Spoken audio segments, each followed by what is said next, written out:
expectation or outperformance one was showing that get the reward.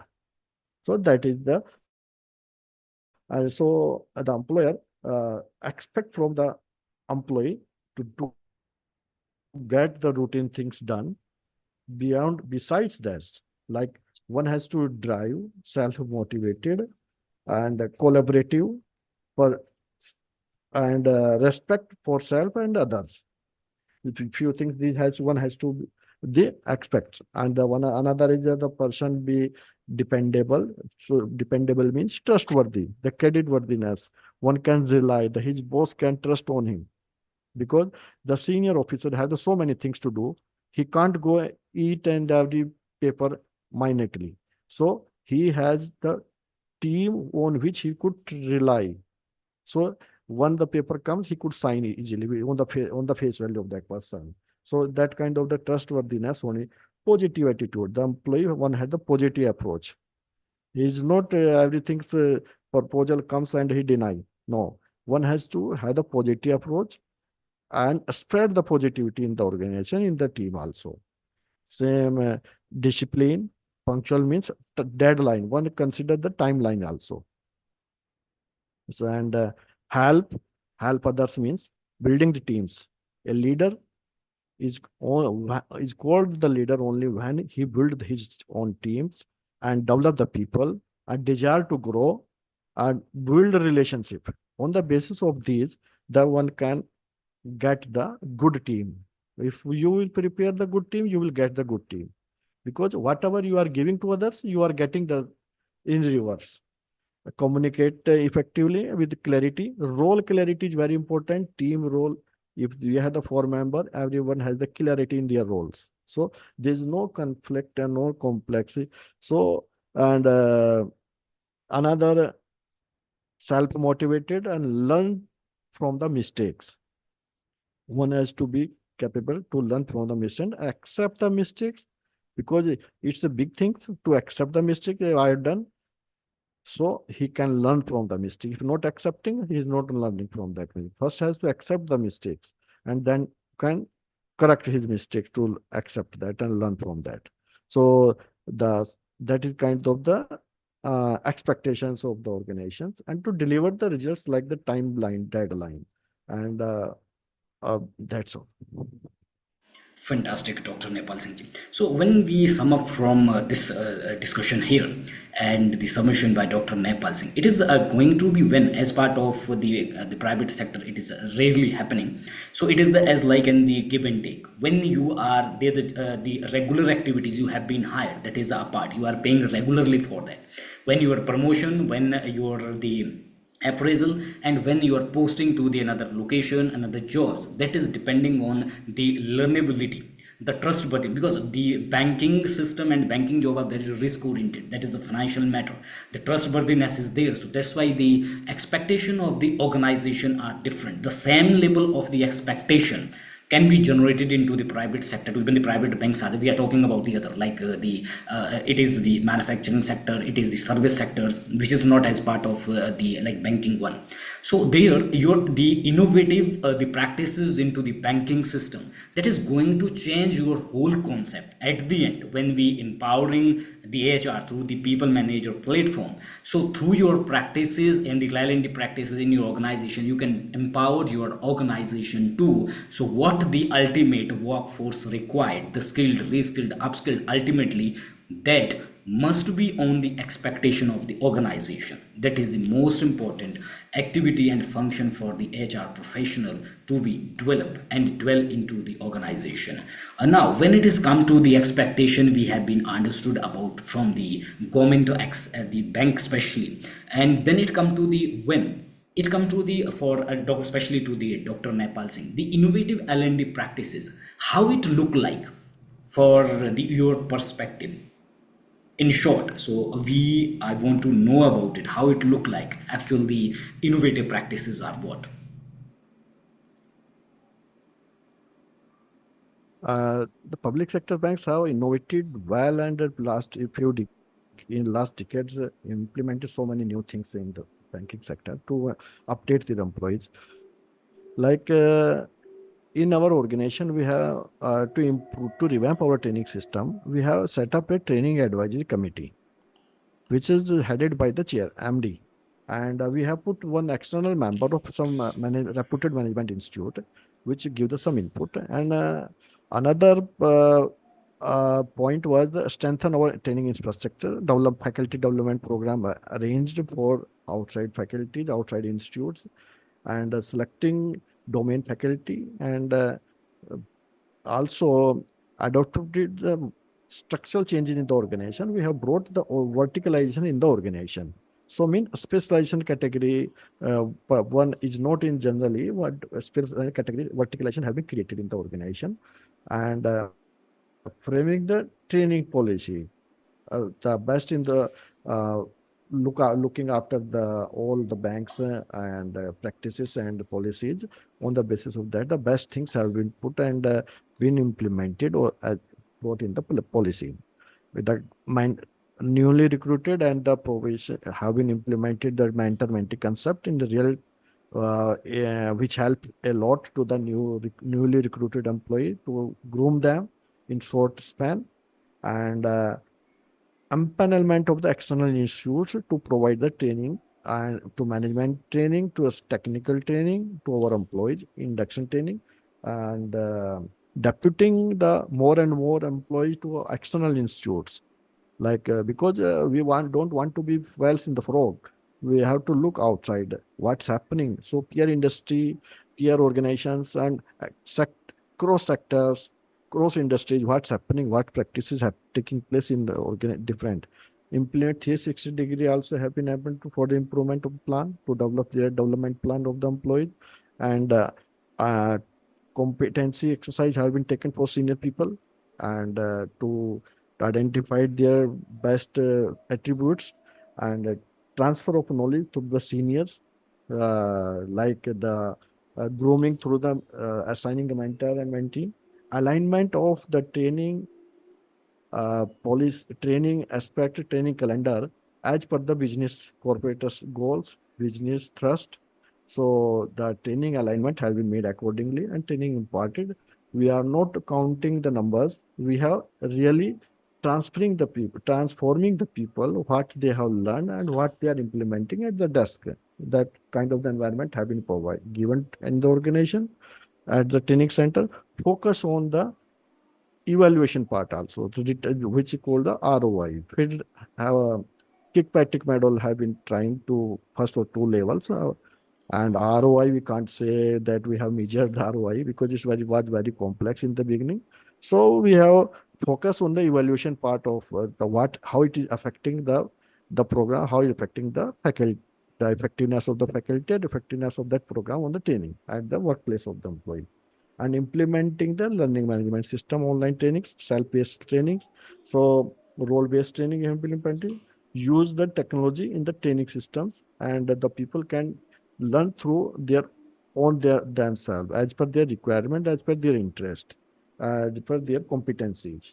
That's Okay, thank you so much, Dr. Naipal Singh. that's all. So when it is come to the innovative practices, so how it look like? So there are the I can define it into three special segment or the dimensions. Number one, it would be do you required the skill. When it is required skill, it must be aligned with your organization need and goals for the year. Second, it must be aligned with now the infrastructure. It is most important. It is not as the Dr. Naipal Singh has said.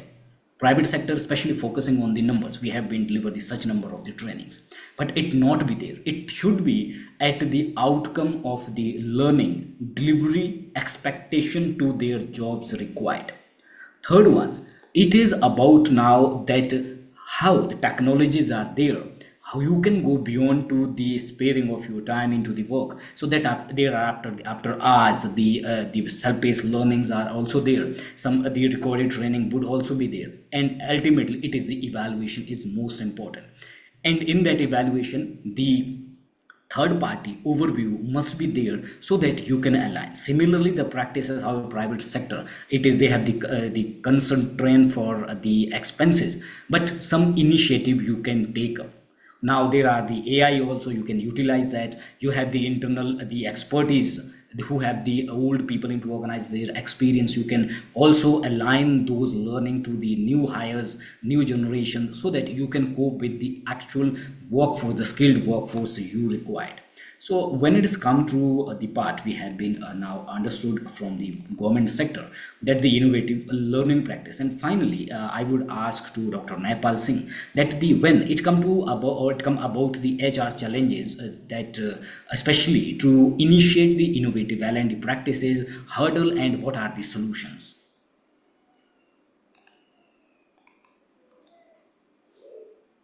Just just a very challenging question because it's the future oriented. Yeah, We talk on the basis of the time and space. And if we take the on x-axis, the space and different, though axis and the upper side, the time. So the different things like the we have the at present scenario, we are the work people working from the home, people working from the office, different countries, different geography, different culture. We are integrating, and the future is towards that. So we have to look the in the time and space the digital OB, the digital discipline. As to we have to understanding of the digital products, digital understanding in our employees, in our digital products. So in the days to come, we have to understand what the AI can do. AI, like we are working in different, we are scattering across the globe, the people, and we are integrating them and we are monitoring them. It's the AI help there and to monitor their performance, to coordinate them. So that kind of technology can help that, and IoT also will help over days to come. Further, uh, the concern and the challenges in the organizations like us, the top management consent and focus is very important. If the top management is concerned to the L&D practices and they are keen to bring the best in the organization, the things become very easy.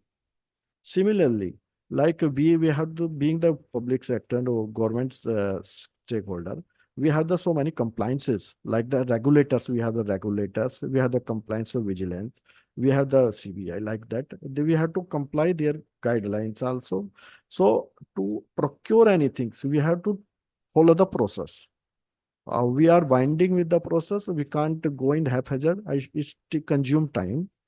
Sometimes it takes a longer period, and because over till when we adapt the things they brought to the implementation, that things become obsolete even in other in peer organization private. So these things are the challenges in the organization. Priority of the top management in the more on business. Uh, the limited time they spend on learning and development, HR, because these treated as a sport function in such organizations. And they understood, consider that they're expensive. They are the expenditure side. However, these are the enabler functions. They enable to the main functions to become strong them. The adaptability to change is very important. We are adaptable. Public, all the organizations, so all the employees are very adaptable because we are adapting the so fast technology so fastly, and focus on required organ management focus is required to measure the things are importantly, and we are the defining the roles, positions, and responsibilities. We have developed job friendly and continue. developing the KRAs and OKRs, objective key results like the new term, role-based competencies. These has to be mapped, and on the basis of that, we have to give the promote and placement, give the placement, and we have the adopted. The organization also adopted the employee first approach, and the treating employee with best facilities, and uh, giving employee the good learning experience, good place to work, and all and uh, all these things accumulate to the good citizens organizational behavior of the in the organization to the employee and give the good experience and good learning experience in the organizations. So there is challenges of course, but we have the way out also, and we are uh, capable to cope all the challenges days to come in the future also. Thank you. Okay.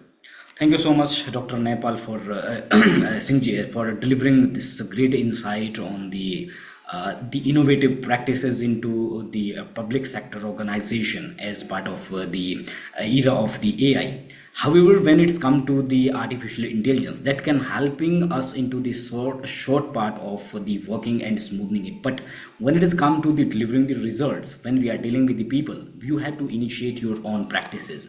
So now here we are picking up some questions for last 5 minutes. So here is one question which come from Deepak Ashish. So he is saying that the good companies ensure the personal growth of its workforces in holistic manner along with their professional growth. Ultimately, these practices take these company from a good company to a great company. And question is how advent of the AI going to alter above proposition. First of all, what we consider the AI that the good companies. So you see the IT companies and there are the globally organized they are kicking out their employee. So what the growth holistic they have been seen and what ultimately when it is come to as part Dr. Nepal Singh has been said that is about the organizational goal. Whatever the company is there, so they are looking their profit, they are looking their ultimate goal that must be achieved. No value to your employee, whatever you are technology savvy, you have been learned from the great to great that the institution, you will be kicking out. So as the question to now Dr. Nepal Singh ji, just elaborate this at the end and how advent of AI going to alter above proposition. Can AI helping or especially altering uh, this advent? Yes, Thank you, please. Deepak. Yes, please. Thank you, Deepak, for asking this question. And like the AI, it's helping to change the dimensions. It's not going to to replace the anything, because if something comes, it also carries something along with that also. Some things it's something good is happening, some bad thing is also happening equally. So it's the change will the AI will brought to the good to great or the advent to the company and the profit provision. It will only reduce the cost, help if you implement it, it reduce the cost, but simultaneously it will implement also brought to adapt the cost. So it's up to the organization to organization. It's in the organizations, because without AI, organization can grow, and because the time of AI, and we have to adapt it, and because it's a digital time, we had to we can't go away. We have to take it and help as its advantage, and it certainly it will help in the all other processes also. That. Okay, thank you, Dr. Nepal Singh. When we consider about the holistic growth, that is the part of action. But into that AI, how it is going to be help?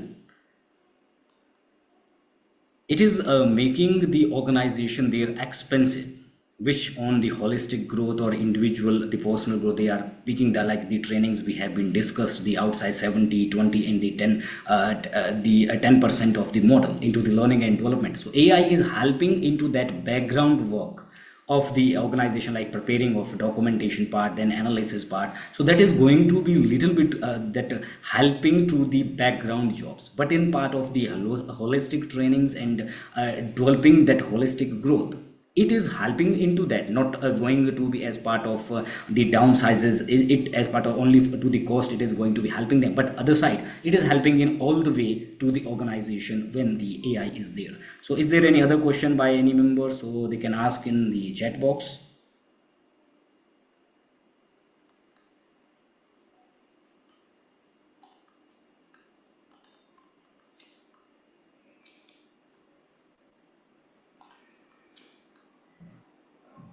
If you have any question you can ask to Dr. Nepal Singh ji, because it is now 10:11, so we will bind in next 5 minutes.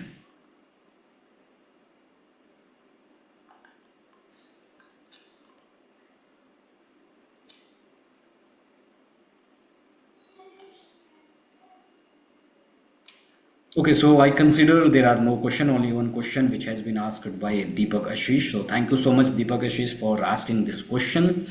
And now I also, with great heart, thank you, Dr. Naipal Singh, to giving your time for this 1 hour of practices, the innovative practices shared from the public sector organization, how they immerse with their organization's need of the skilled workforce into organization. Either it is part of the skilling and upskilling, reskilling and upskilling for the organization. And secondly, that is all for this today's session and all the participants who has been joined into the different platforms. So I also thank you all the members of the people manager HR the network who has been joined.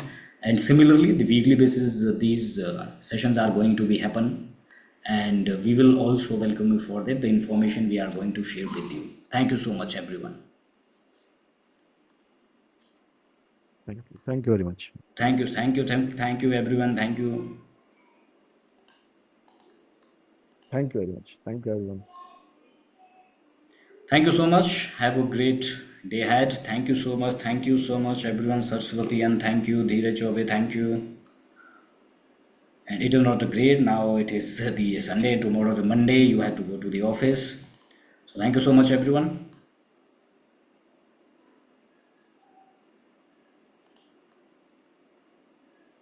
Thank you, thank you, thank you. So you can visit our the website also there. You can go for the daily updates, magazines, everything.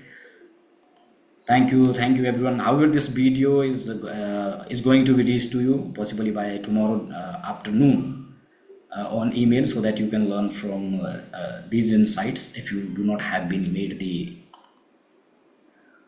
notes from this learning. So it is our responsible to share with you the insights, so that our platform and the our objective, so that is helping the HR professional to empowering them for the great extent and make them ready for the future. So thank you, sir, everyone. Is there any question by anyone? Otherwise, we are binding it now here at the 10:14 p.m.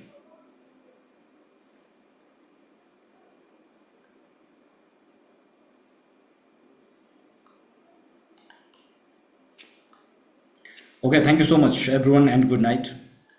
See you on the next session. So possibly there is a next session which is coming up on the compliances management. We are inviting one renowned CEO of one of the organization, a global CEO.